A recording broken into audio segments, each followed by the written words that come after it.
Hey everyone, thank you for joining us on this episode of Soundbites. Today we got a really special guest. We got Jonathan Rodriguez.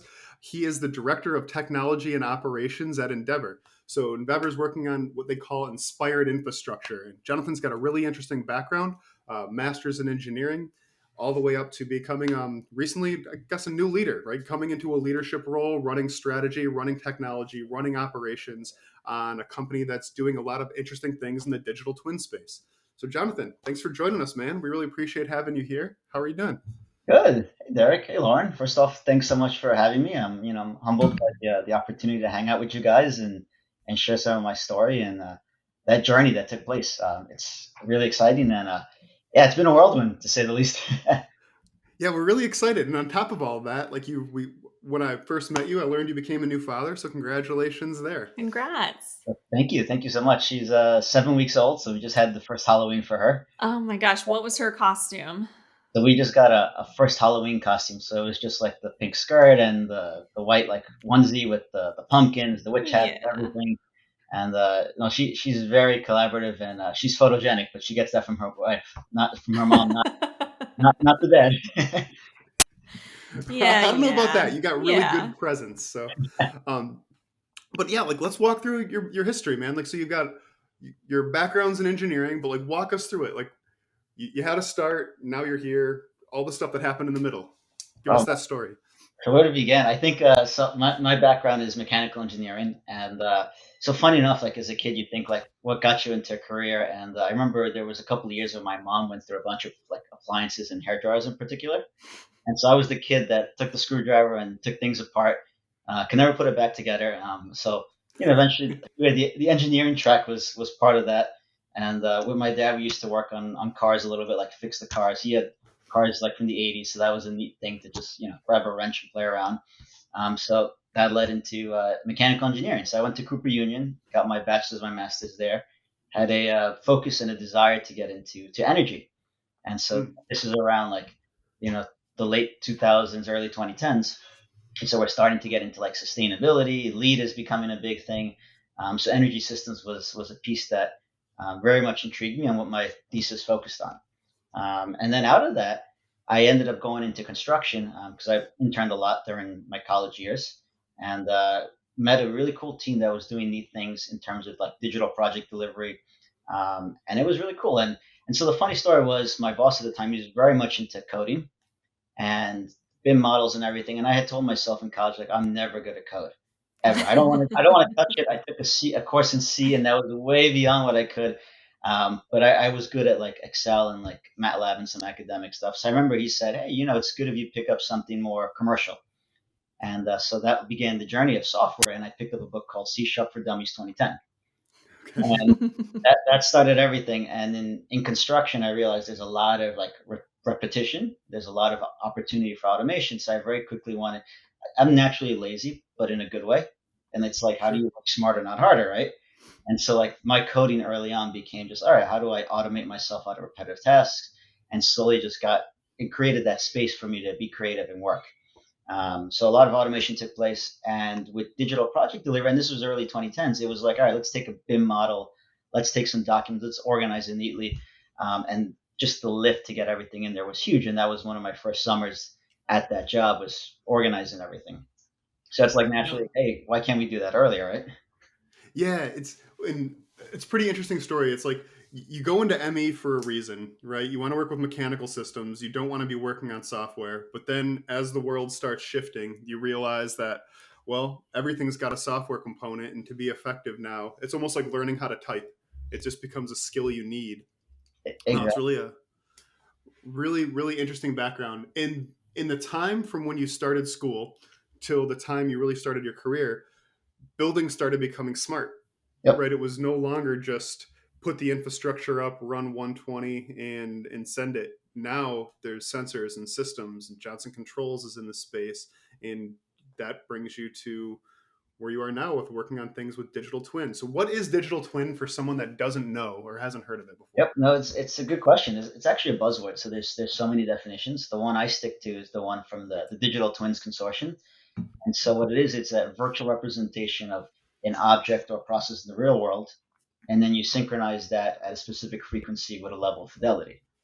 So it doesn't have to be a 3D model. It could be a database representing like there's a building, there's floors, there's equipment, and then there's points like temperature points, flow points, that you then take snapshots. So then you get this structural data coupled with telemetry data and maybe transactional data and then geospatial data, and then you can now understand what's happening and either build an empirical model on it, or you can go ahead and perturb it and say, hey, what happens in these what if scenarios?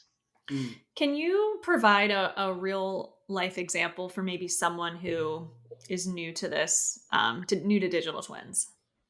Sure. So, a couple of them. So, in construction, traditionally, digital twins is now like the 3D CAD model of the Mm. building taken apart, and it's like actually walking through and putting things together. And the industry has changed a lot. You hear things like not just 3D models, but you hear 4D, which has schedule and timing, 5D, which is cost, and then 6D is beyond that, where it's like, all right, we're looking at more items like safety. So Mm. that's one aspect, and that's probably the digital twin in the more traditional sense. It's kind of like the Iron Man and suit in Iron Man, where like Mm. Tony Stark's taking apart the suit and everything and trying to understand how do you put it together, how do you test it, and finally assemble it.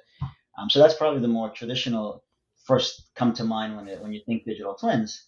But now on the other side, it's like, all right, I don't need the 3D model necessarily. So in my one of my first startups with a team I was part of at my first company, that we built an IoT platform there, and we looked at small commercial real estate. So you couldn't go back and build 3D models; it wasn't economical. But we had a good understanding of like, hey, there's a building, there's rooms, there's equipment, there's sensors, and so you can model that in a database table, quote unquote, and then you Mm. have an understanding of what's happening there. So that's almost like a digital twin, but without the 3D model. But you have enough data points that you can back out what that looks like. So you could have a testing use case moving forward using the model that you built, even though it's not a 3D model, it's a data model. Right. And what's neat about, so let's take the building example is I can either do like physics first, right? I can go into my thermodynamics, heat transfer, and understand like what it looks like to heat and cool the building, but I can run it reverse now that I have the data. I Yeah. understand like what's happening at this temperature, this day of the week, and that data or that sample size collected over time allows me to go backwards and work on a different physics model. So then I can actually have a first order physics model that's like, hey, this is the source of truth. But just from collecting data, I can then have another model that's like, all right, what does that rank in relation to that? That makes sense. So we'll probably come back to this, but what's really interesting is through this whole time, there's been a lot of transition in the space, and you have worked for, you've come through academia, you've worked at startups, and now you're at this company you're at now. And along the way, your personal journey has come from individual contributing entrepreneur or entrepreneur, individual contributor, and now team, like a leader. You're an operations leader. You run technology. You run strategy. What does that transition look like for you? What does that path look like for you? And what have you learned along the way? Oh, it wasn't the smoothest and easiest path. I definitely wanted to lead teams, and it was in my first startup where I was like, oh, like I'm an engineer, I'm picking up software, like we get very like the IQ is high for sure, but the EQ and the LQ was very low, and I was lacking soft skills, so communication skills. And I actually got a lucky break around this time. This was like what 5 6 years ago through my wife's high school friend. We got introduced to our now coaches and mentors, and Mm. they're a small like word of mouth, and what they do is they firmly believe in like, all right, you have to develop yourself personally to go ahead and change your life. And then what they do, so they equip people with core skill sets in the areas of relationships and finance, and then they teach people how to build other income sources so you can go ahead and create options. And I had wanted to diversify as a means of just having that quote unquote career insurance. But what I learned from that was the whole act of like, all right, what does it take to wear the business owner hat? What does it take to develop those communication skills, those leadership skills that you need to really operate in any area of your life? Because leadership doesn't start and stop at work. It carries over to the house. It carries over to like your spiritual life. Mhm. Anyone that's working out into fitness or athletes for sure. So you start to see it becomes a common thread. So you have to change who you are, and that journey was I got it a lot into to reading. So I know we're gonna talk about books later on, but I try to read about a book a month. Some years I've done two a month. Other times I've kind of slowed down based on the book itself. But what I've done is then taken that information for the books and then start to apply it. And one thing I wish I embraced earlier was the concept of failure. So like, all right, you learn an idea, test it out, and don't be afraid. Like, see what happens, and you learn from it, and then you apply it. And so I started to do those little bit of changes back when I was a senior engineer, and then I started to say, all right, what does it take to think as a lead, and start acting as a lead, and then over time you become the lead. And then here at Endeavour was like, all right, we're when I came on board, we were small, we were like 3 or 4 people. Now we're over 60. And early on, it's like, all right, what does it take to think like a COO or a director for that matter? And then start acting like it, and then start doing those activities. And then I transitioned into that role already. I think your story is interesting because we've spoken with a lot of engineers and scientists on this podcast. And I think the feedback is the same. It's like super, super smart. You're learning like very technical, you're in a technical field, but I feel like in these universities where you get an engineering degree, they don't focus as much maybe on the soft skills and the EQ side of it. Do you think there's any value, and maybe would you have gotten anything out of that if you learned it when you were also trying to get, an engineering degree?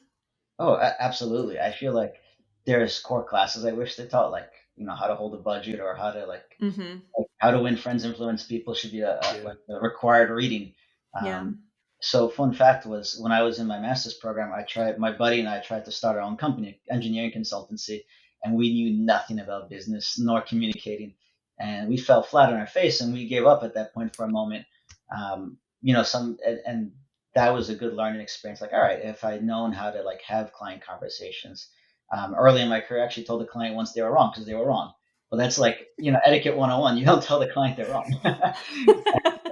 I kind of wish I There's learned that early. delicate ways to do it for sure. It's like, we should test that hypothesis. Is the same thing, but then it gives them a face saving out. Like, Yep. yeah, you and I have similar parallel paths where it's like zero fear telling somebody that they're stupid, but that doesn't get you a good project outcome, right? You mentioned like the Dale Carnegie uh, book and training, and how that should probably be learned or exposed to in college level, especially for engineers. And my background's electrical engineering, computer science, and then I think about classes that were really transformative, like crucial conversations, like Dale Carnegie's program. We ran through a program called Bell Leadership that I lovingly call our asshole rehab. But when we looked at it, when you're not getting good results, like with your clients, when you're not getting good results with your coworkers, or you mentioned interpersonal life, spiritual life, like 9 times out of 10, maybe even more than that, it's communication. And it's like, if you're not getting promoted, you think you belong at another level and you're just not getting there somehow, the person that's probably being promoted over you is probably the better communicator. It's probably not even the smarter person. Or has better And relationships with That's so coworkers yeah, and people. My dad used to tell me, it's like, who do you know in this life versus yeah, what do you know?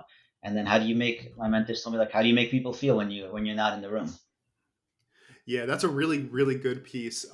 Part of Bell Leadership's program asks a very similar question, and it's what your perception is versus how people are perceiving you, how these interactions go. And it's like, your perception as an engineer is like, oh, they obviously think I'm extremely smart, like I know the answer. But then when you leave, they're like, that person sucks. And it's like, you don't even understand that there's a huge gap or disconnect there, because you don't understand how you're taken. And Bell Leadership was interesting because they would ask the question, you know write down the 7 attributes. Think of the best leader or mentor you've had, write down their attributes. Now do the same for the worst leader that you've had. And then it's like, start cross-referencing which attributes you have more of. And it's like, it's kind of eye-opening, right? It's a little bit scary. You're like, sheesh, I can't believe that I fall into bucket B more than A. And then it makes you start changing how you take an approach. It's a big gut check for sure. It's like, it's a humbling experience if you're allowing yourself to be open to it, and you need it in a way. What are Yeah. some things that, as you had this eye-opening experience, like, hey, I'm lacking some EQ here. What was something that you maybe implemented and saw results on faster than you thought when it came to interpersonal relationships, whether it's at home or at work? Did you notice anything right away? Yep. So one thing we did was, we did temperament testing early on, and that was my mentors kind of passed that on, like, hey, you should consider it. And what was neat about it was, we come with a different set of skills that, like, all right, we want to be the control freak, we want to be the planner, we want to be the party animal, and different in different areas of our life. So there's like the the social aspect, there's the making decisions, and then there's the affection piece. And then I think understanding how do you operate and what do you need is key. So like my wife and I are a great example. My wife loves to be involved in the decision making process, but won't Mm-hmm. execute on the decision. Mm. I will be the one to execute a decision and not involve people in there. And if I want to pass it off, I'll pass it off, but I expect it not to come back. And so Right. that was a great point of advancement for us to understand, oh, this is what we need as people. And that just made our relationship at home a lot stronger. And you take that thought process and like, all right, apply it to work. And we're like, who in my team wants to be involved in the decision making process? Who actually wants to step up and make those decisions? And who wants to plan through all the what ifs? And you Mm. start to put people in positions of strength. No, that makes sense. And I think there's a big balance that has to be taking place there too. You mentioned, what is somebody's desire or goal or what drives them? And in a lot of classes, like let's say your desire or drive is by love. And then what happens is you invariably become a great team leader, Mhm. right? But if you take that too far, you become basically a pushover or a harmony person that can't get things accomplished. So there's always this balance of what drives somebody, what's the healthy dose of that activity, and what happens when you go too far. Like an achiever, I think you fall on that achiever path or that entrepreneur path, but taken too far, you become, I guess, what they call an attacker commander, right? Yep. Because like you mentioned right away, you're like, when I pass something off, when I pass the thing off, I don't want it coming back. Yep. So you end up in this space where if that's overnourished, people can see that as toxic, it's a tough realization to come to. It's like, wow, maybe I'm the problem, Yep. but once you accept that, you can move forward, I suppose. Exactly. Now you know, like, all right, what do I need to do to make those changes? Yeah. And it's like, all right, well, can I find someone that operates the way I want to operate, and then learn from them? That's a really, really great point. Like, see someone that's doing what you want to do and learn how they're doing it. Yeah. So in your role now, this company's grown from just a few people to basically moving the decimal point on headcount. Yeah. How has that culture shifted inside of this organization? How have you guys managed that level of growth and still made it out alive? Yeah. No, it's a great question, and it comes back actually to knowing like where we're going and vision casting. So for us, like I think it starts with what Endeavor's mission is. And when I first explained it to my wife, it's like, oh, you're saving the world. And what Endeavor is, and our founder believes, it's reinventing infrastructure. So like some fun facts, it's like, you and I, we all have access to drinking water, but 40% of the world's population suffers a water shortage once a month. You think about it, it's 3 billion people, or 10 times the population of the US, that runs into that issue. So there's an issue with water infrastructure. In the US, there's a push for EV vehicles. Well, great, give everyone an EV vehicle, and what happens? You plug all of them into the grid at the same time. The grid blows out. So now there's Yeah. a question like, what does grid stability look like? And so then there's like, what are the new technologies that are going to step up to the plate and address this? And when you look at it that way, everyone in the company at Endeavor, it's like, all right, we're actually making an impact in the world in the sense of like we're reinventing infrastructure, we're future proofing it, we're bringing it to places where they don't necessarily have access to that. I'll add the third leg to it. It's like, all right, we came through COVID where we realized, hey, remote is possible. Remote, everyone could be anywhere in the world, but that requires a good amount of like data infrastructure to take place.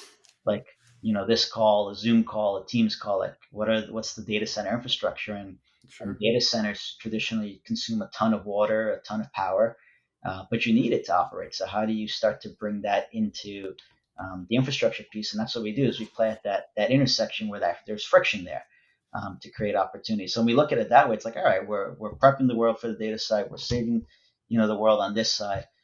People get excited about that, and Yeah. there's a lot of passion with what we do coming to work. I think that's huge when you talk about what your why is. You touched on a point that you almost zipped right past, but the people think about, maybe someone in third world countries not having access to clean water. You think about that, and you don't really think about. I'm from Michigan, so I lived through like what happened in Flint, right? But like just people in your own vicinity that don't have access to clean drinking water, they don't have access to electricity, and that number is huge. And it's probably shocking to most people that have a fiber internet connection that many people in their backyard don't even have clean water. Yeah. It's And it's not pretty talked wild. enough about, to be honest. I think a lot of times we do focus on like third world, but it's happening in our backyard too. Yeah. And that's equally important and something we should be able to address much more easily than we have. Okay. We see it now with like California, for example, and like the Southwest starting to like run through drought conditions, and Hmm. kind of puts a little pressure. Like, what are we doing with water at that point? Yeah, and it's fascinating that like what you guys or what you all are working on can help address and simulate what the outcomes could be and how to better improve those situations. Yeah, it's fascinating. You just don't think about it. You think about that happening in Venezuela, Yeah, not Chicago, but it happens. It happens all the time. it happens. And kind of to add to that, just to kind of round out the story, it's like, all right, we think of developing world, right? And how do we bring their infrastructure, up to another level?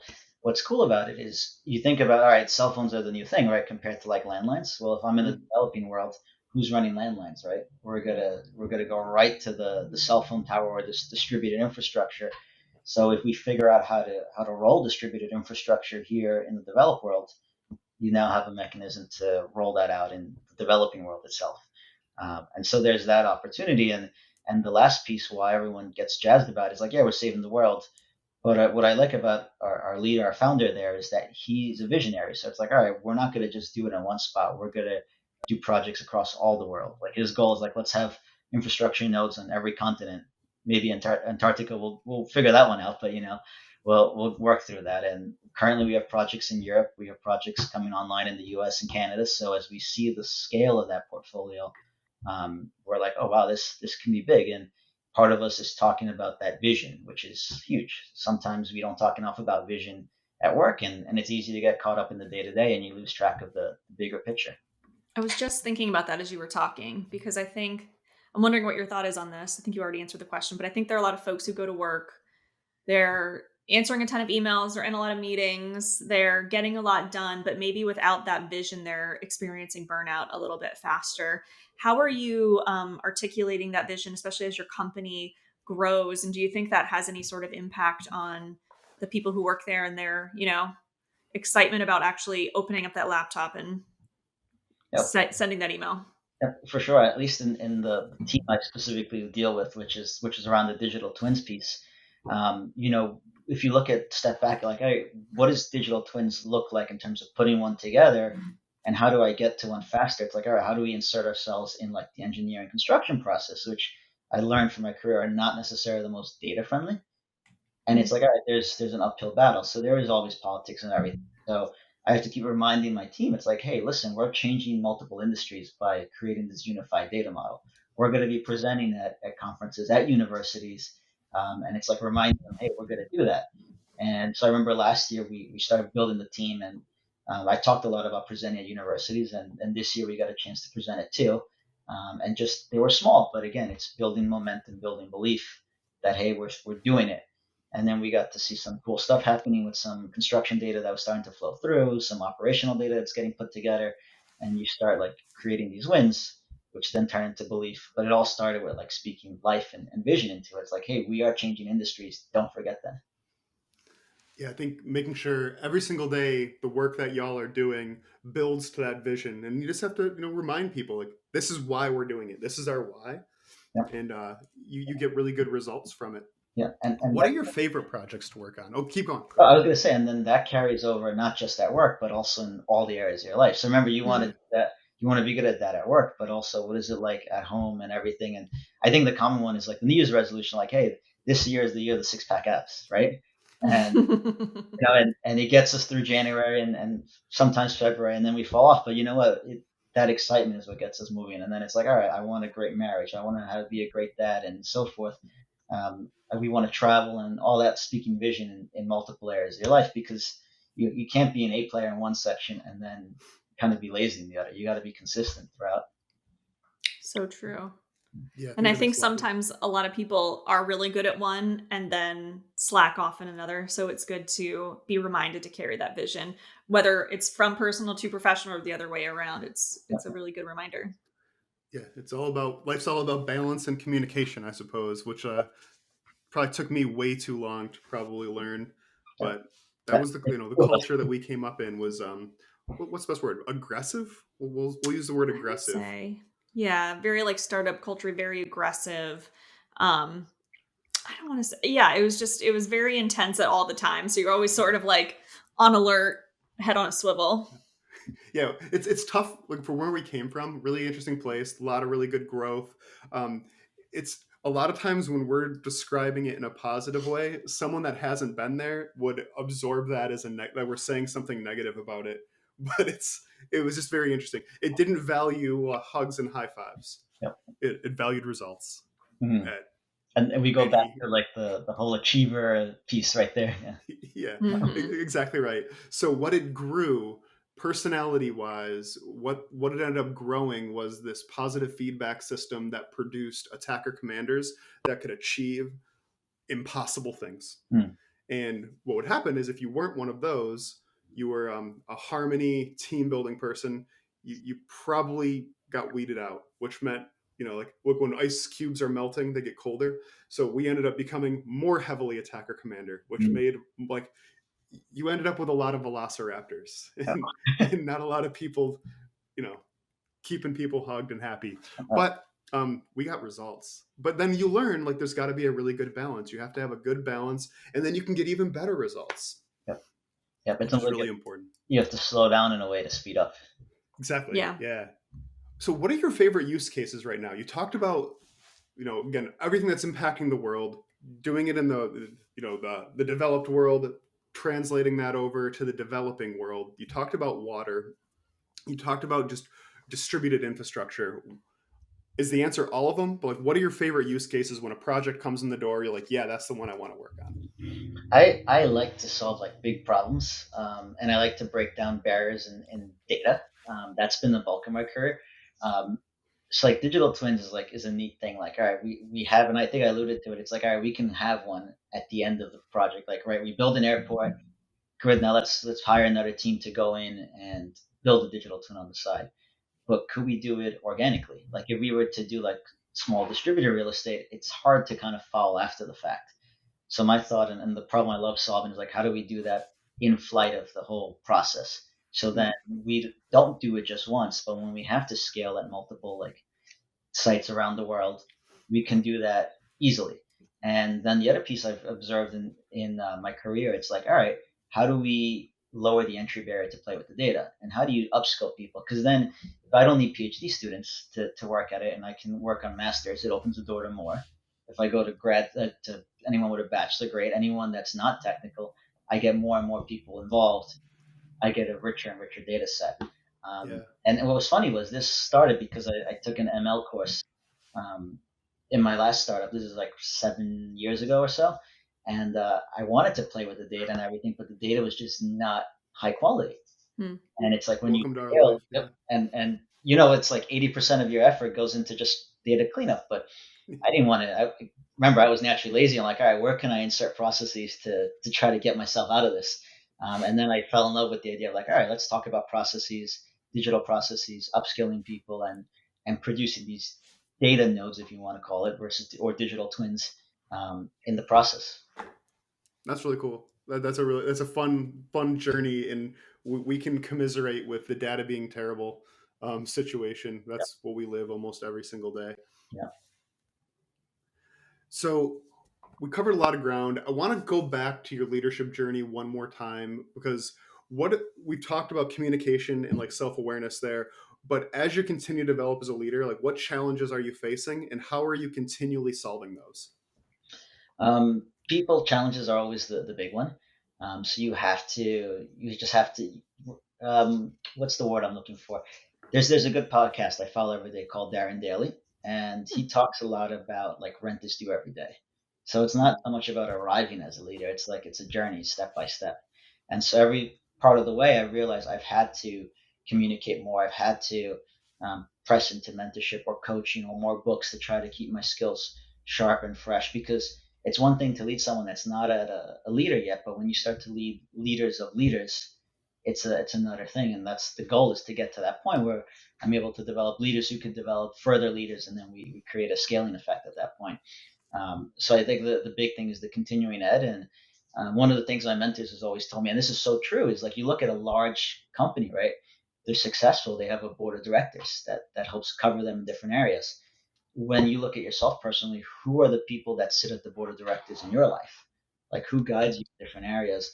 And that was a big thing for me. It's like, all right, making sure like the association that I'm around with is clean, is kind of is at a level that I want to move towards.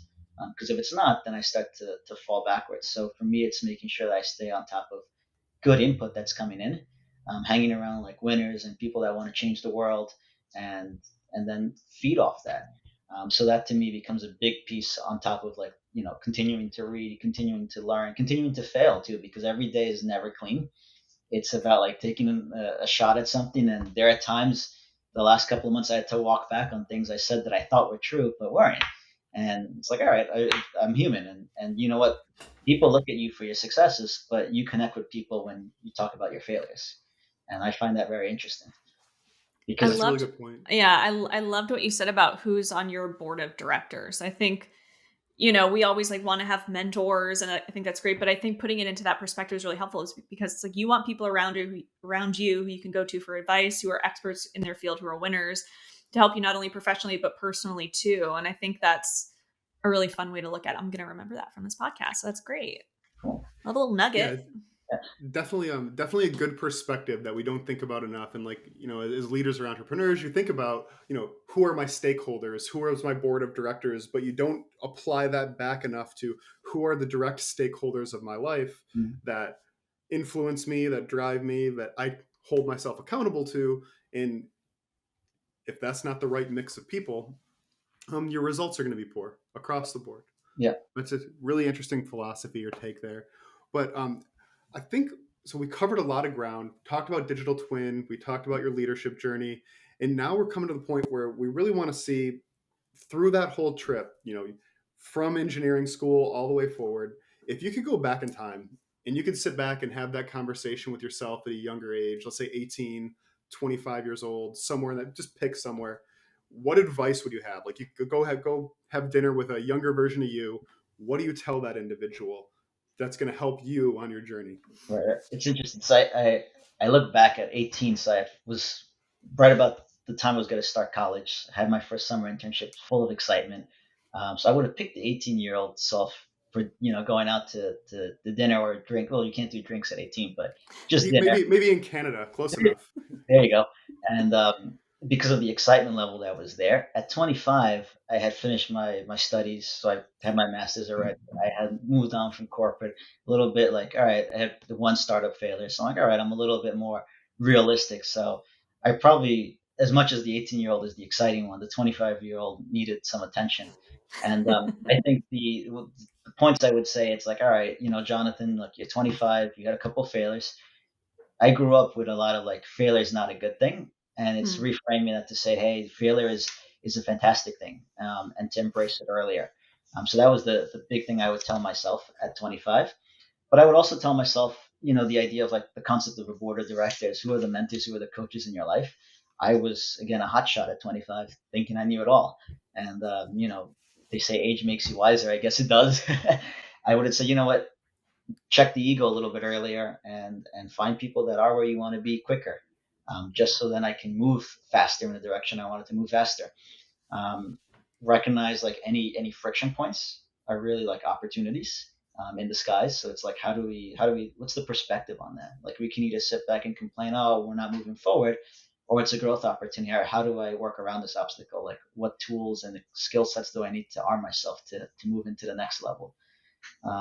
And then finally, I tell my 25-year-old self, keep dreaming bigger, because I've noticed like at 18, I was excited, we're changing the world. At 25, like kind of like shrunk, the dream shrunk a little bit. And then, Reality crushes you back down a little. right. It's like, it's the example is like the cars, right? Like everyone puts a picture of a Ferrari, a Lambo when they're a kid, yet they end up driving like, A no Civic one or puts the something. Yeah. picture of the Mazda or the Honda Civic on their wall, right? Right.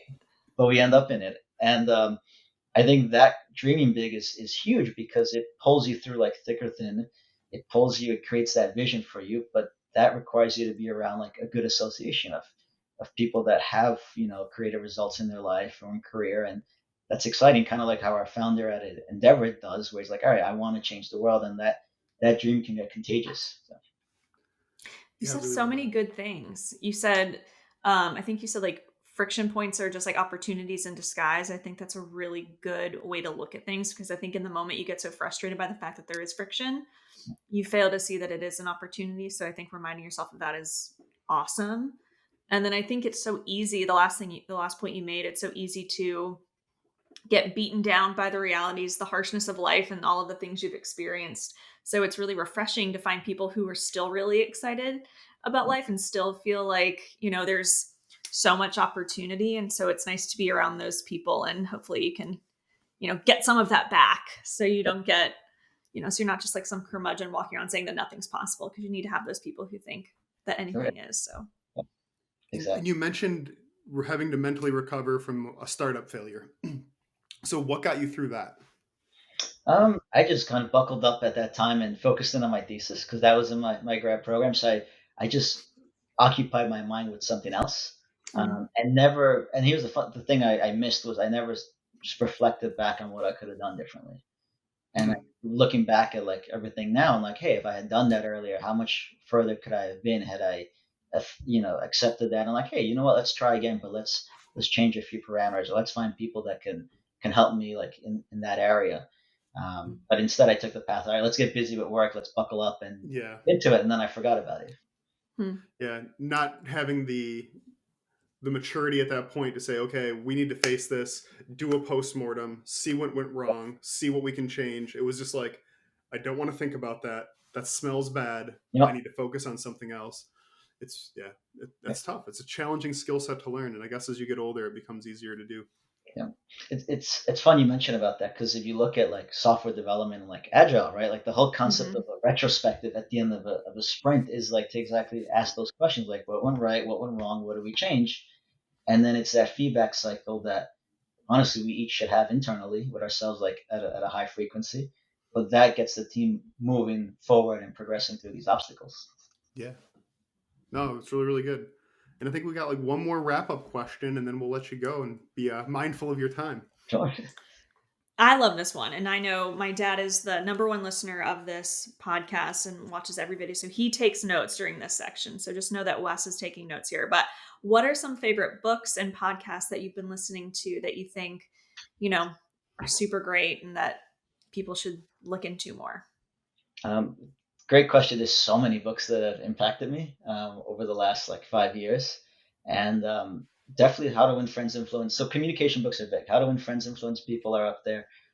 Two other books that have impacted me is Many Communicate, Few Connect by John Maxwell, and so that's a really good one in terms of building those deeper relationships.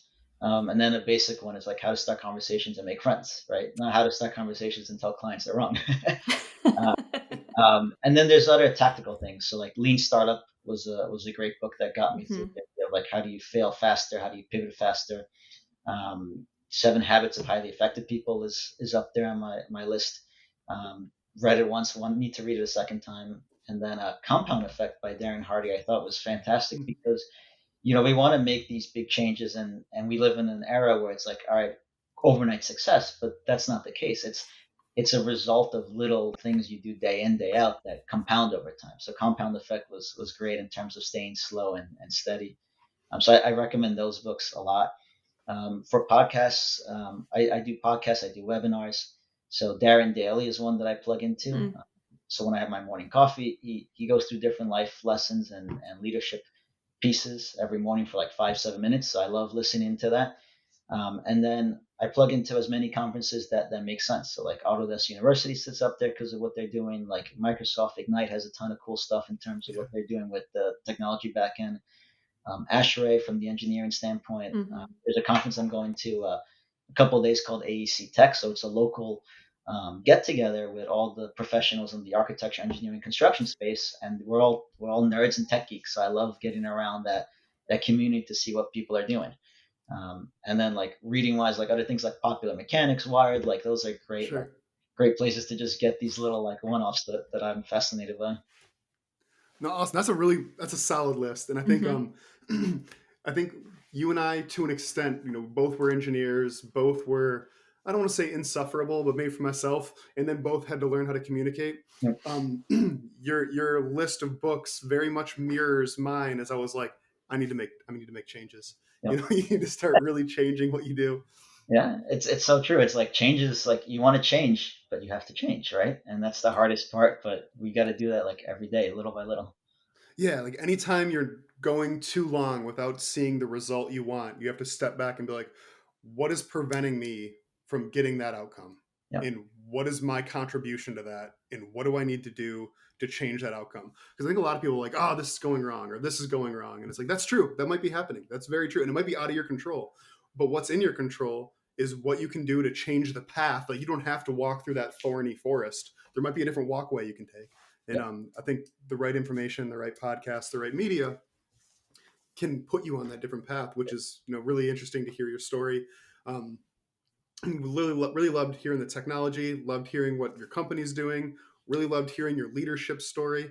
And we really look forward to spending more time with you in the future, hearing more about what you're working on and bumping into you at conferences and touching base on your latest updates and reading material. Sure, definitely. And this has been fun. I've enjoyed it so much. And Derek and Lauren, I appreciate it again, having me here and talking about my story. Like it's just, hard work and staying slow and steady and true to yourself and just being surrounded by the right people. And that gets you moving forward. So I'm excited to add more of the right people into that circle with you guys and continuing to gel and geek out over like what's going on. So Speaking of that, where can folks find you? Is LinkedIn the best place if they want to continue the conversation? yeah, LinkedIn is a good spot for me to start. Yeah. Cool. Awesome. We'll Well, add we'll that link in that the- up and we'll make sure people can get routed to you. Well, Jonathan, thanks again. We really, really appreciate you taking the time. Loved hearing your story, and we hope to talk to you soon. Awesome. Thanks, Derek. Thanks, Lauren. You guys have a good